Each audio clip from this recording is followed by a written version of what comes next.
Hipnotis mungkin lebih sering kita kenal sebagai modus kriminalitas, tetapi ternyata metode serupa dapat diterapkan dalam pembelajaran. Dari segi istilah, hypnoteaching adalah gabungan teaching dari kata mengajar dan hipnosis.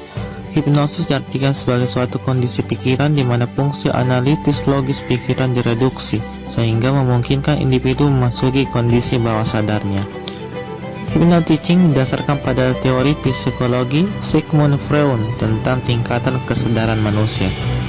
Metode hipnosis sendiri diketahui sudah dikenal sejak abad pertengahan, bahkan lebih lama. Peninggalan, litograf, dan tulisan-tulisan kuno yang ditemukan, misalnya papirus Ebers dari Mesir yang telah berusia 3000 tahun mencatatkan metode yang mirip dengan hipnosis yang kala itu digunakan oleh para tabib untuk keperluan pengobatan. Alam bawah sadar menyimpan beragam potensi internal yang dapat dimanfaatkan untuk meningkatkan kualitas seseorang, termasuk dalam menerima pembelajaran.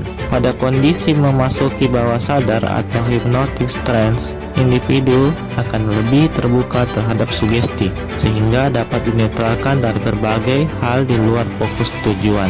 Dalam konteks pembelajaran, guru dapat memberikan sugesti yang membuat peserta didik lebih fokus dalam belajar dan melupakan faktor internal ataupun eksternal lainnya yang bisa mengganggu pembelajaran, seperti rasa bosan, lelah, keinginan untuk bermain, ketidaksukaan terhadap mata pelajaran diajarkan, dan lain sebagainya.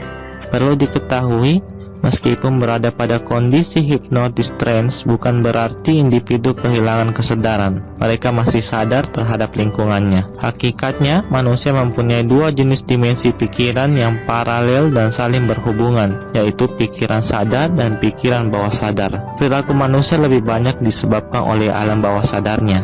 Menurut penelitian, pengaruh pikiran sadar terhadap hidup manusia hanya sebesar 12% dibandingkan pikiran bawah sadar, yaitu sebesar 88%. Jadi saat terjadi konflik antara pikiran sadar dan bawah sadar, maka pikiran bawah sadar akan menang, seperti tentang kebiasaan berbohong. Seorang yang mempunyai habit berbohong akan sangat kesulitan menghentikan kebiasaan bohongnya karena ia terkait pikiran bawah sadar. Saat individu ini dihadapkan pada situasi di mana pikiran sadar dan bawah sadarnya bertentangan, dia akan menuruti kebiasaannya dalam berbohong, meskipun dia tahu dengan berbohong itu merupakan hal yang tidak baik. Sementara itu, dalam pembelajaran hampir 98% pengetahuan dilakukan oleh otak dan tubuh pada level bawah sadar.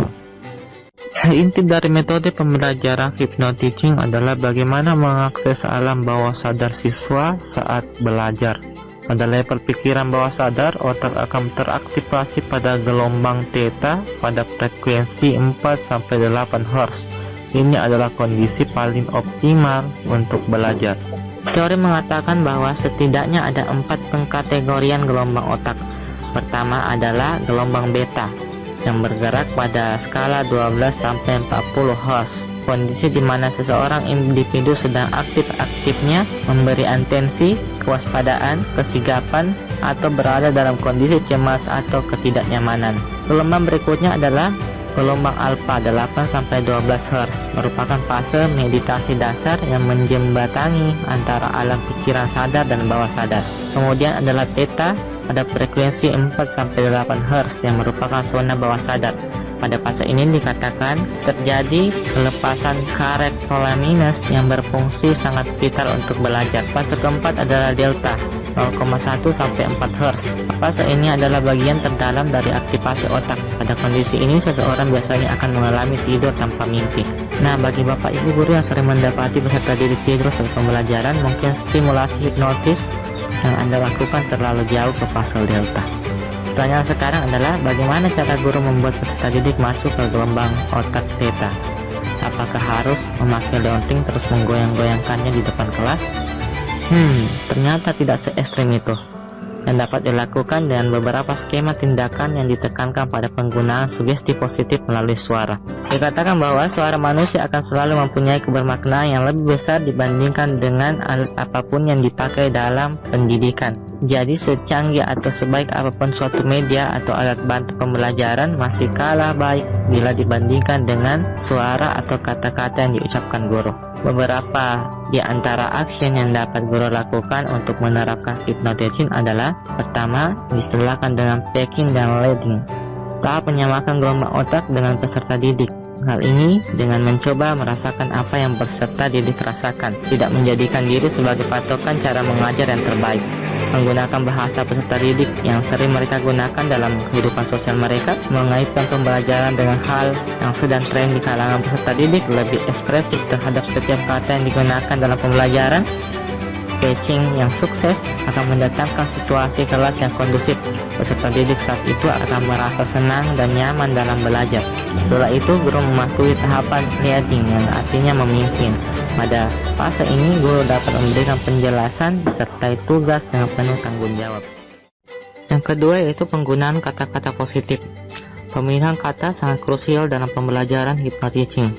Pikiran bawah sadar seseorang akan menolak dengan mentah-mentah setiap hal negatif, dan sebaliknya akan sangat terbuka terhadap kata-kata positif. Itulah salah satu alasan mengapa mengatakan siswa bodoh di depan kelas adalah hal yang tabu dalam pendidikan.